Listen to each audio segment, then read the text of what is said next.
Hello dear students, in this today's lecture session I am going to discuss about carbonyl compounds. Under this heading we are going to study the one of the important functional group in organic chemistry which are referred as aldehyde and ketone.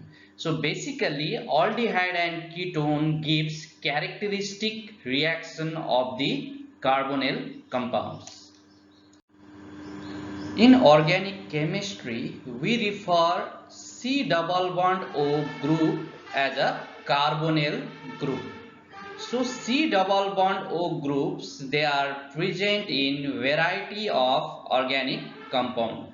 So you can see C double bond O, it is present in the ketone, R C double bond O R, it is also present in aldehyde, R C double bond O H.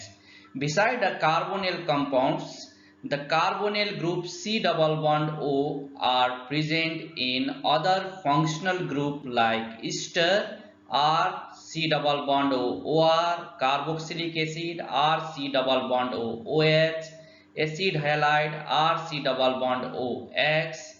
In beta lactams, then we have a lactone ring, we have a C double bond O. In amide, we have a C double bond O. In anhydride, we have a C double bond O. However, chemically, we consider these two functional group as a carbonyl compounds, that is a ketone RC double bond OR and the aldehyde RC double bond OH. Aldehyde and ketones are the compound which give reaction of a carbonyl compounds.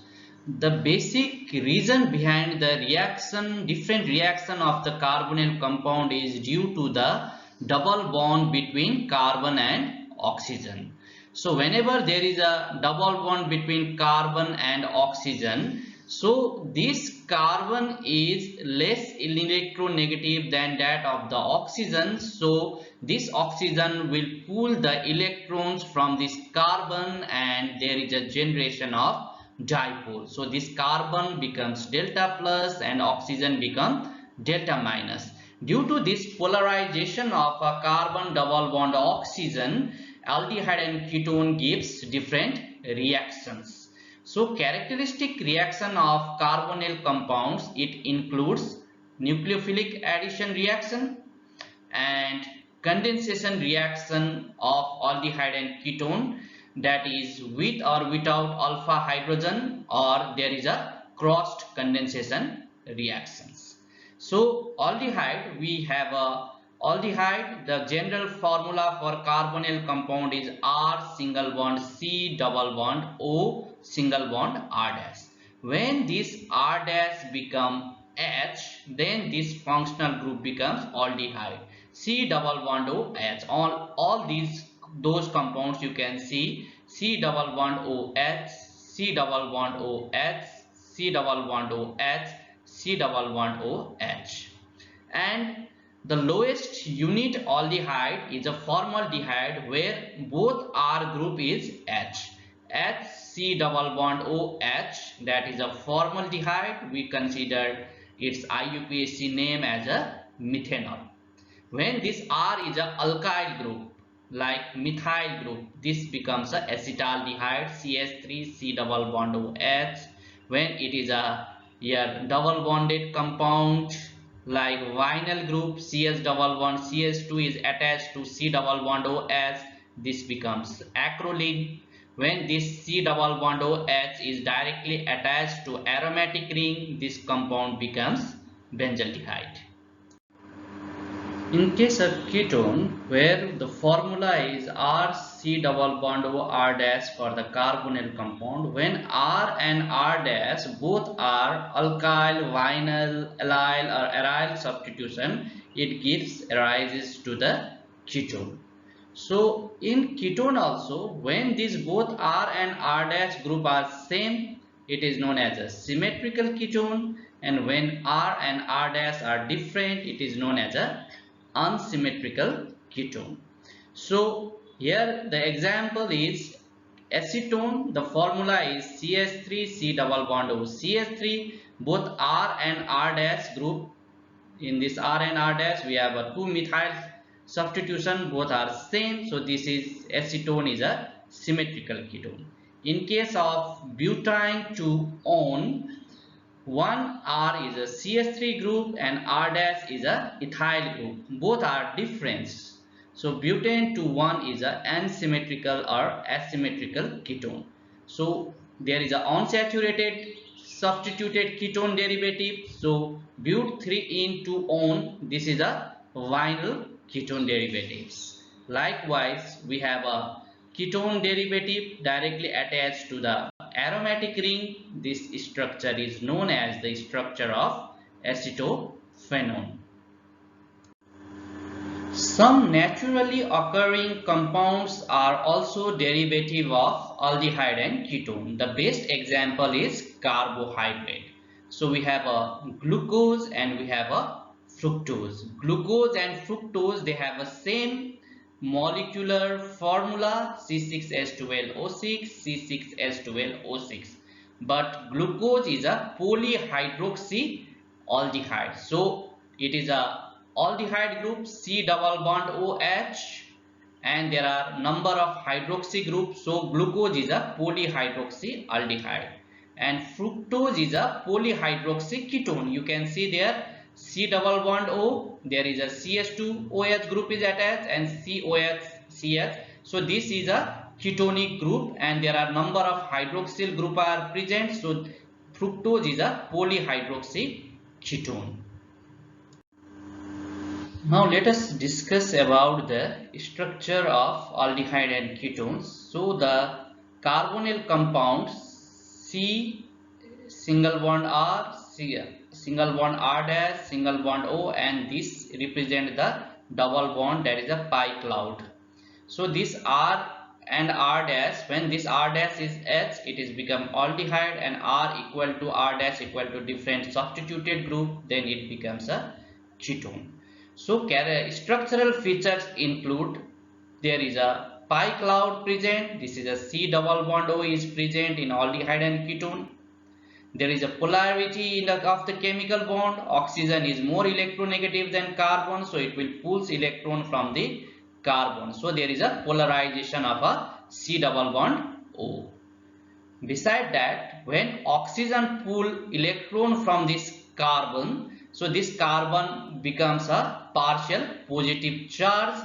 So this carbon easily, there is a addition of a nucleophilic attack, and there it can undergo a nucleophilic addition reaction. According to the electron diffraction study, since it has a double bond, it shows the sp2 hybridization with a bond angle of around 120 degree. And due to the generation of a dipole, it has a high dipole moment, that is a 2.3 to 2.8 D. D stands for the dBi, that is a dipole unit. Now let us discuss the hybridization of a carbonyl compound. So carbonyl functional group C double bond O, this oxygen has a partial negative charge and carbon has a partial positive charge. Because oxygen is more electronegative, it will withdraw the electron from the carbon, so there is a delta plus and delta minus. And when hybridization is concerned, there is a sideway overlap of a p overlap between carbon and oxygen, so it will give you a new molecular orbital to give a C double bond O. So let us take the example of the formaldehyde molecule. So formaldehyde has a general structure of H single bond C single bond H double bond oxygen. So this oxygen has a 2 lone pair of electron. So there are 4 non-bonding electron present in this oxygen, and there is a double bond and both 2 single bond attached to hydrogen. Here you can see this carbon has a valency of a 4. So this 4 valency of carbon, 4 electron of the carbon, 1 electron of carbon binds with 1s orbital of a hydrogen to complete the doublet state of this hydrogen. Another carbon bind with this hydrogen, one electron with this hydrogen to complete the doublet of this hydrogen. This carbon binds with oxygen, that is a so overlap between this carbon and oxygen to get a sp2 sigma orbital. Then fourth electron of this carbon is binding with sideway overlap with this oxygen to give a pi bond. So here this carbon has one electron here, one electron here, one electron here, one electron here. So one from this hydrogen it becomes 2, one from this hydrogen it becomes 2, it is a 4, one from this oxygen and this carbon, this is a 2, one from this carbon and oxygen it becomes 2. So all together this carbon will fulfill its octet state. While in case of oxygen, oxygen has a atomic number of 8. In the innermost orbit it has a 2 electron and the outermost orbit it has a 6 electron. Out of 6 electron, 4 electron are in the pair of 2 lone pair electrons. So these are the non-bonding 4 electrons shown in this orbit. And rest of the 2 electron is there. Out of 6, these 4 are non-bonding electron. Rest 2 electron, 1 electron has a sideway overlap with the carbon to give a pi orbital, and another electron has a s orbit, this p orbital of the carbon to complete a sigma bonding orbital. So oxygen, one this, it will complete a 2, one sharing with this carbon, that is 2, 2, 3, 4, 5, 6, 7, 8. Oxygen complete is octet state. This is how the hybridization is taking place. Now let us see this pp sideway overlap of electron in p orbital give rise to the p orbital. These are oxygen has 2 lone pair of electron. This is the overlap electron in sp2 hybridized orbital give rise to sigma bond between this carbon and oxygen. Then in this formaldehyde 2 hydrogen is there.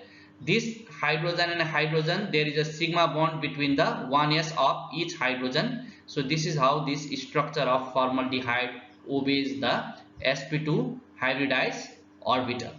And you can see here in this formaldehyde structure, the bond angle between C double bond O and CH is 122 degree, and this bond angle between two hydrogen is a 116 degree. So this is almost a sp2 hybridized system because it is a planar or a trigonal structure. If you can draw, there is a triangle, equilateral triangle is formed. Thank you for patiently listening my lecture. Thank you.